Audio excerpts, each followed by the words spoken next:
অভয়াকাণ্ডে 3 আন্দোলনকারী চিকিৎসককে তলব পুলিশের। 3 চিকিৎসককে তলব করা হয়েছে। আসফাকুল্লাহ নাইয়া, দেবাশিস হালদার এবং চিকিৎসক অর্ণব মুখোপাধ্যায়কে হেয়ার স্ট্রিট থানায় ডেকে পাঠানো হয়েছে। এদের বিরুদ্ধে পুলিশের অনুমতি না নিয়ে মিছিল করার অভিযোগ। গত বছর 14 অক্টোবরের ঘটনায় এই 3 চিকিৎসককে তলব করা হলো। আসফাকুল্লাহ নাইয়া, দেবাশিস হালদার এবং অর্ণব মুখোপাধ্যায়কে। কাল আসফাকুল্লাহ নাইয়াকে তলব করা হয়েছে। 9 সেপ্টেম্বর তলব করা হয়েছে দেবাশিস হালদারকে এবং 11 সেপ্টেম্বর দেবাশিস হালদার ও অর্ণব মুখোপাধ্যায়কে তলব করা হয়েছে। আগামীকাল অর্থাৎ সোমবার 8 সেপ্টেম্বর বিকাল 4টের সময় কলকাতার হেয়ার স্ট্রিট পুলিশ স্টেশন থেকে আমাকে ডেকে পাঠানো হয়েছে কিছু প্রশ্ন জিজ্ঞাসাবাদ করার জন্য। এবং চিঠিতে লেখা অনুযায়ী 14 অক্টোবর অর্থাৎ গত বছর যখন একদিকে অনশন চলছিল এবং অপরদিকে দ্রোহের কার্নিভাল হচ্ছিল, সেই সময় যে জমায়েত হয়েছিল সেগুলো আইন মেনে হয়েছিল কিনা এবং সেই সঙ্গে পুলিশি কাজে আমরা বাধাদান করেছি কিনা এ ব্যাপারে জিজ্ঞাসাবাদ করার জন্য।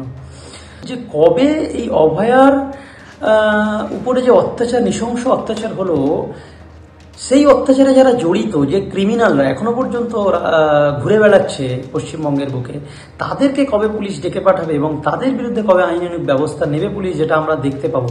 আমাদেরকে এভাবে বারবার ডেকে পাঠিয়ে ভয় দেখানোর যে প্রচেষ্টা, এটাতে আমার মনে হয় না কেউ আমরা ভয় পাবো।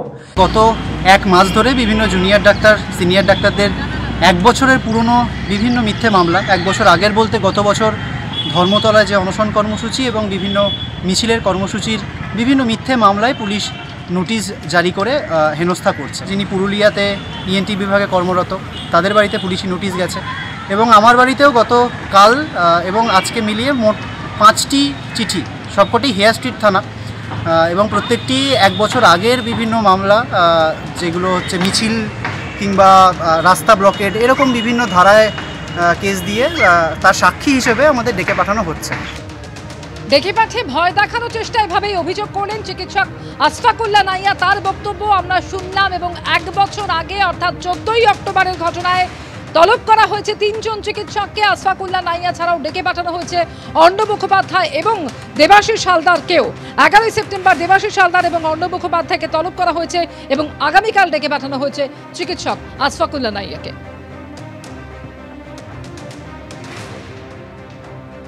এই সরকারের বিরুদ্ধে আওয়াজ তুলেছে, সরকার প্রত্যেকটা নাম তার লিস্টে রেখে দিয়েছে এবং তাদেরকে কিভাবে হ্যারাসমেন্ট করা যায়, তাকে ট্রান্সফার করে কিভাবে অসুবিধায় ফেলা যায়, তাদের চাকরি কিভাবে খেয়ে নেওয়া যায়, তাদের এটা চলবে। এটা তো আগেও সিপিএমের সরকার করেছে 34 বছরে, তারই প্রতিফলন তৃণমূলের সরকার, এবং তৃণমূলের সরকার সেটা আরও বেশি। মমতা বন্দ্যোপাধ্যায়ের বিপরীতে যে মুখ খুলবে তার এরকম অবস্থা হবে, এরকমই একটা হুইপ জারি করা। অভয়া কাণ্ড যে ভয়াবহ এবং তার যে বিচার পেল না, সরকার যে অপরাধীদের পাশে দাঁড়ালো, অপরাধীদের প্রমোশন দিল, প্রতিবাদীদের হেনস্থা করছে, পেটাচ্ছে, মিথ্যা মামলা দিচ্ছে, পরিষ্কার। জুনিয়র ডাক্তার দেবাশিস হালদার একাধিকবার ডেকেছে, আসফাকুল নাইয়া আবার ডেকেছে, সিনিয়র ডাক্তার পুণ্যব্রত গুণ সহ, তমনাশ চৌধুরী সহ, এদের পর্যন্ত ডেকে হয়রানি করছে। ফলে যারা প্রতিবাদ করেছে তাদের হয়রানি করছে, আর যারা অপরাধ করেছে সরকার তাদের মাথায় তুলে রেখেছে। কোন আন্দোলনের কে মুখ ছিল বা অন্য দিকের কোনো অঙ্গ প্রত্যঙ্গ ছিল সেটা বলতে পারবো না। এখন বিষয়টা হচ্ছে, যদি কেউ কোনো আইন ভেঙে থাকে তাহলে নোটিশ গেছে, তারা গিয়ে সেটা বুঝিয়ে বলে দিয়ে আসবে। এরও মতো অনেক কিছু অভিযোগ ছিল যে কেউ কোথাও এখনও পড়ছেন, অথচ প্রাইভেট প্র্যাকটিসের জায়গায় সাইনবোর্ডে আরও অনেক কিছু লেখা রয়েছে যেগুলো নয়, সেই সব করেও তো অনেকে অনেক প্রাইভেট প্র্যাকটিস করেছেন, সেই অভিযোগও তো অনেক ছিল।